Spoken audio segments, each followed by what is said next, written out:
Okay, so get ready for this, because we are diving deep into after-death communication. Ooh, Yeah, yeah, yeah, you heard, right? wow. That thing you see in movies where people, like, talk to their dead loved ones. Right. Turns out it might be more common than we think. Really? We've got Psychology Today article by Steve Taylor. He's got a Ph.D. called Can There Be Communication After Death? Okay. And let me tell you, this isn't about like proving or disproving ghosts or anything like that. Right. It's about what researchers have found Yeah. when people report these experiences. And I'm telling you, I'm already fascinated. Well, it's definitely a topic that, sparks curiosity and skepticism, in equal measure, I think it's safe to say. For sure. The article kicks off with a statistic that really grabbed my attention. Up to 3/4 of bereaved individuals report some form of contact with a deceased loved one. 3/4. Yeah. Whoa, that's huge. This isn't just a handful of people. Right. This is just a widespread phenomenon that deserves closer examination. I mean, I get that, like, grief can be intense. Mm-hmm. And maybe some of this is wishful thinking, right? Right. But those numbers are hard to ignore. Absolutely. It's easy to just dismiss these experiences as hallucinations or just the mind's way of coping with loss. Sure. However, research suggests that these encounters often go beyond mere coping mechanisms. Oh, really? They're frequently linked to something called post-traumatic growth. It's a process where individuals not only heal from the trauma, but actually experience positive psychological changes. Interesting. So you can think of it as finding meaning and strength in the face of adversity, Yeah. often leading to a deeper appreciation for life and even stronger relationships. Okay, so you've definitely piqued my interest. Good. So it's not just about seeing ghosts then. What kind of experiences are we talking about? Well, the article highlights a woman named Leanne who had a close friend, Bruno, who was tragically murdered. Oh, wow. Months later, she describes being enveloped in a golden light, feeling immense peace, and actually seeing Bruno. He appeared surrounded by blue light, reassuring her that he was, where he was supposed to be. Whoa, that's incredibly vivid. I can see why something like that would stick with you. Yeah. Sounds like straight out of a movie. Right. But I imagine her experience isn't unique, right? Not at all. Okay. The article mentions a 1971 study by Dr. William Dewey Rees, where nearly half of the widows and widowers he interviewed reported similar experiences. Wow, so nearly half. And now consider this. Dr. Rees also noted that many participants hesitated to share their experiences for fear of judgment. Oh, that makes sense. So that suggests that the actual prevalence of these encounters could be even higher than reported. It's a really good point. Makes you wonder how many people out there have had similar experiences but keep them to themselves. Right. So if we're not just talking about seeing apparitions, what other forms can this contact take? The spectrum is surprisingly broad. Some individuals report a very distinct feeling of presence, like their loved one is nearby. Okay. Others describe sensory experiences. Oh, interesting. Smelling a familiar perfume, Okay. feeling a touch, or even hearing their voice. Wow. It's as if they're reaching out across. Well, whatever separates us from what comes next. Okay, that's getting pretty interesting, but we're still talking about, like, feelings and interpretations, right? Yeah. Is there anything more concrete, anything that could be considered like evidence? That's where things get really fascinating. Okay. Researcher Ken Vincent, who dedicated his career to studying after-death communication, Wow. found that about 1/5 of the cases he investigated contained what he termed evidential qualities. Hold on. Evidential qualities. Yes. Okay, now I'm really intrigued. What kind of evidence are we talking about here? Vincent categorized the evidence into 3 distinct types. Okay. The first involved individuals sensing or even witnessing a death before they had any way of knowing it had actually occurred. Okay. Almost like a premonition or foreshadowing. Okay, that's a bit eerie, not gonna lie. Yeah? What about the other types? Well, the second type involved communication that contained very specific information that was later confirmed to be true. Oh, wow. The article gives an example of a grandmother who had a dream where her deceased friend warned her about her granddaughter being in danger from an abusive boyfriend. Oh, no. Later, the granddaughter confirmed that the boyfriend had indeed been threatening her, and she ended the relationship. Oh, wow. So this moves beyond simple wishful thinking, wouldn't you say? Definitely. That's a pretty chilling example. Yeah. What was the third type of evidence? The third type involved multiple witnesses experiencing the same event. Okay. The article mentions a case where a young woman and her fiancé both saw a vision of her deceased grandfather. Wow. So experiences like these suggest it's not just one person's imagination at play. Okay, so we've got these evidential cases, but what are the possible explanations? Right. Some people jump to like psychic powers, right? Exactly. The article touches on the idea of these psi abilities like telepathy or clairvoyance as possible explanations. For example, in that anecdote about the grandmother and granddaughter, maybe the grandmother unconsciously sensed the danger, and it manifested in the dream. So maybe it's like a subconscious connection, Right. a sixth sense Oh. of sorts. That could explain some cases, maybe, but are there other explanations or are we stuck with psychic phenomena? Well, that's what we'll be exploring further. Okay. The psi explanation, while intriguing, can feel a little bit like a catch-all solution, don't you think? Yeah, I see what you mean. If everything is telepathy, then nothing is. Right. What else could be at play here? That's the question that keeps researchers, and I'd wager you, on the edge of their seats. Absolutely. And we'll dive deeper into potential explanations and alternative perspectives in the next part of our deep dive. Can't wait. Stay tuned. You know, you bring up a good point about the psi explanation feeling a little too convenient. Yeah. It's easy to just say telepathy and leave it at that. Right. But does it really get to the heart of what might be happening? Right. Let's consider Leanne's case again. She doesn't claim any special abilities. Right. So attributing her experience solely to telepathy with Bruno's brother seems a bit far-fetched, wouldn't you agree?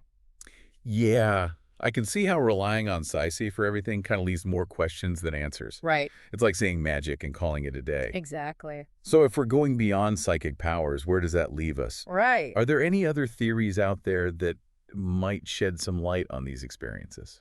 There are indeed, and they push us to kind of reconsider what we know about consciousness itself. Okay. You see, the article delves into a growing body of research, particularly in fields like near-death experiences. Okay. That suggests that consciousness may not be entirely confined to the physical brain. Wait, hold on. Are you saying our minds could be more than just our brains?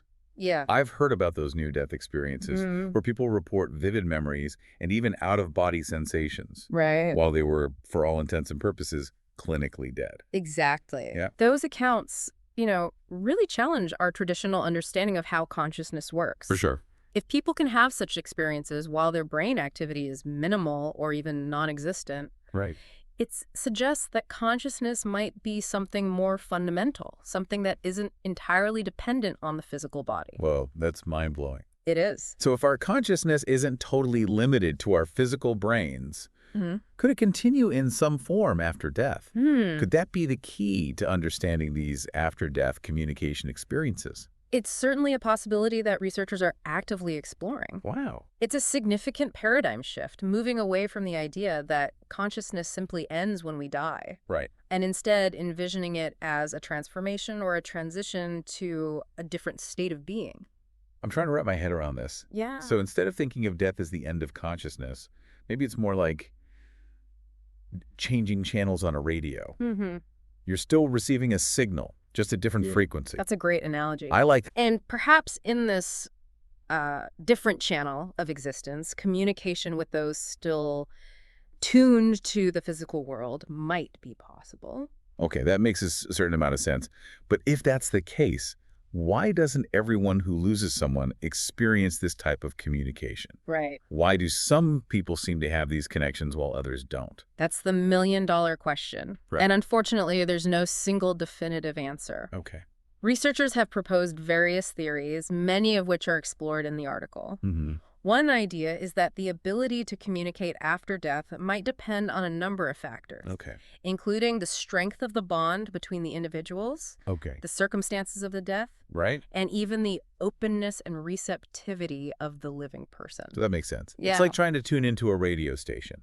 Right. You need the right frequency, and maybe some people are just better at finding it than others. Precisely. Yeah. Some individuals might be more sensitive to these subtle energies or frequencies. Just as some people have a heightened sense of smell or hearing. Right. We know our senses can only perceive a limited range of the electromagnetic spectrum, for instance. Right. What if there are other forms of energy or communication that we simply can't detect with our current physical senses? Whoa, that opens up a whole new realm of possibilities. It does. Are you suggesting there might be a whole invisible world out there that we're just not equipped to perceive? It's a fascinating concept, isn't it? It is. And this is where the importance of keeping an open mind comes in. Right. Science is constantly evolving. Mm-hmm. And what might seem impossible or even paranormal today could be scientifically explained tomorrow Right. as our understanding of consciousness in the universe expands. Totally. Think about how much our understanding of the universe has changed in just the last century. Exactly. We've gone from believing that the Earth was the center of everything Right. to discovering galaxies billions of light years away. Exactly. Who knows what incredible discoveries are still waiting to be made? Exactly. And that's the beauty of this exploration. Yeah. It challenges us to question our assumptions and to remain open to new possibilities, even those that initially might seem fantastical. Right. After all, the history of science is filled with examples of ideas that were once dismissed as absurd Right. and later becoming accepted as scientific truths. That's true. Oh, Okay, so we've covered the possibility of consciousness existing beyond the physical body yes. and some of the factors that might influence communication after death. Right. But what about the other side of the coin? Yeah. Are there any potential downsides or risks associated with these experiences? That's a crucial point to consider. Yeah. While these experiences can bring comfort and healing for many, Right. it's important to be aware of the potential pitfalls. Okay. The article cautions against becoming overly reliant on these communications, Oh. to the point of neglecting your own life and responsibilities. That makes sense. It's important to find a healthy balance, right? To honor the connection without letting it consume you. Exactly. Yeah. It's also crucial to be discerning about the information received. Okay. The article emphasizes that not all communications are necessarily benevolent or accurate. Right. Just like in the physical world, Sure. there's a need for discernment and critical thinking. Right. You wouldn't blindly believe everything you hear from a stranger on the street, would you? Definitely not. Right. So it's like anything else in life. Yeah. You got to use your judgment, weigh the evidence, Right. trust your instincts. Precisely. Yeah. A healthy dose of skepticism, coupled with an open mind, is essential when navigating this complex and often ambiguous terrain. Okay, that's really helpful advice. Good. We've covered a lot of ground here. We have. The possibility of consciousness beyond the physical body, the factors influencing after-death communication, Right. and even some of the potential risks involved. Yeah. So for our listeners who are just starting to explore this topic, what are some of the key takeaways you'd like them to remember? Well, I think the most important takeaway is that these experiences are real for the people who have them. Whether or not we currently have a scientific explanation, Right. dismissing someone's experience simply because we don't personally understand it Yeah. is not only insensitive, but also potentially closes us off to valuable insights. You're absolutely right. Just because something seems strange or unfamiliar doesn't mean it's not valid. Right. We should be open to learning from others' experiences, Absolutely. especially when those experiences challenge our existing beliefs. Exactly. These experiences offer a unique window into the human psyche. Yeah. And our enduring need to make sense of loss, grief, and the mysteries of life and death. Right. They invite us to expand our understanding of what's possible Yeah. and to embrace the unknown, even when it makes us uncomfortable. This has been an incredibly thought-provoking discussion so far, and I'm really starting to appreciate the complexity and nuance of this topic. Yeah. We've gone from looking at anecdotal evidence Right.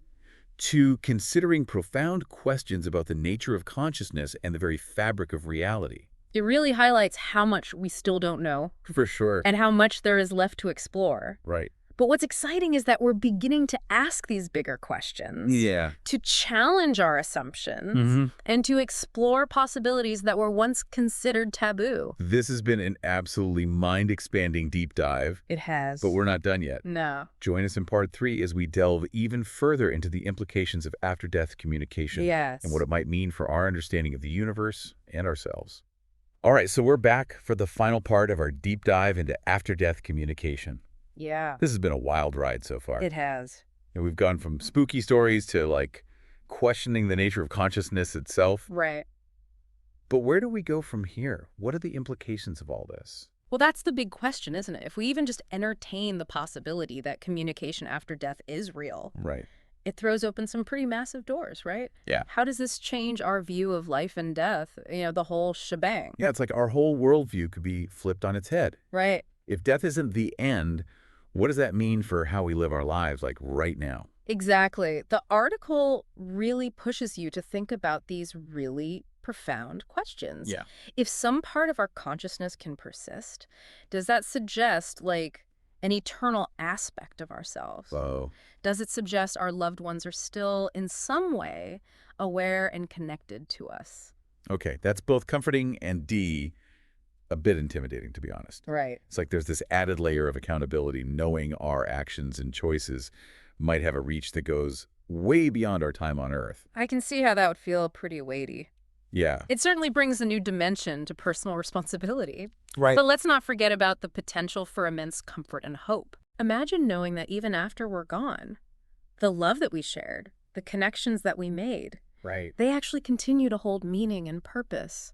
That's a beautiful thought. It's like our love becomes woven into the fabric of the universe, something that goes beyond like time and space. Right.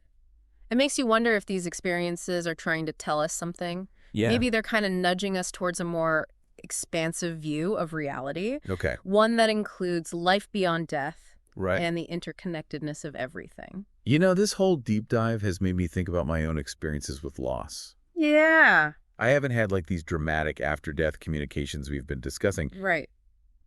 but I have felt a sense of connection with loved ones who have passed on. Mm-hmm. Like, they're still with me in some way.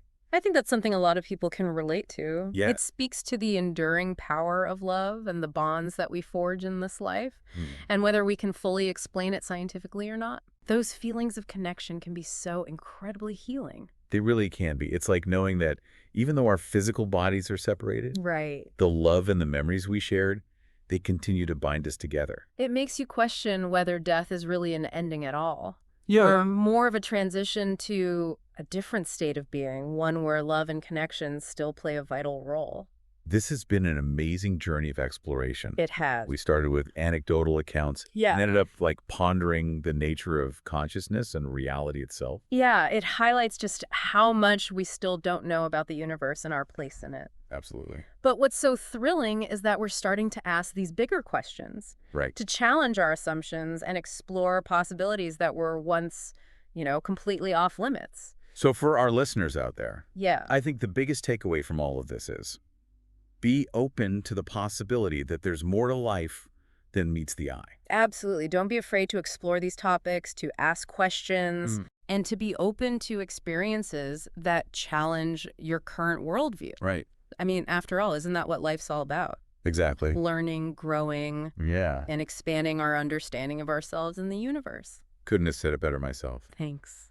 And if you've had an experience with after-death communication, we'd love to hear about it. We would. Share your story in the comments, reach out to us on social media. Yeah. Who knows? Your experience might be the key to unlocking even more mysteries of the universe. You never know. That's it for this deep dive, folks. Yeah. Thanks for joining us. Thanks for joining us on this extraordinary journey.